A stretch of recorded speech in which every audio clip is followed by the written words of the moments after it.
अगर आपके पास Realme C63 mobile है और इसमें रिंगर, स्पीकर या माइक का मसला आ रहा है, तो ये वीडियो आपके लिए मुकम्मल रहनुमाई है।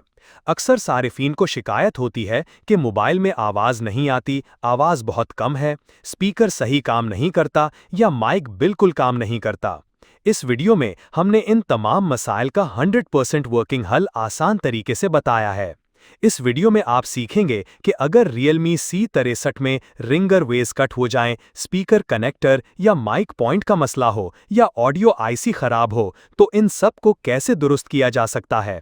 साथ ही हमने आपको जंपर सॉल्यूशन और मुकम्मल हार्डवेयर टिप्स भी बताए हैं ताकि मसला आसानी से हल हो सके।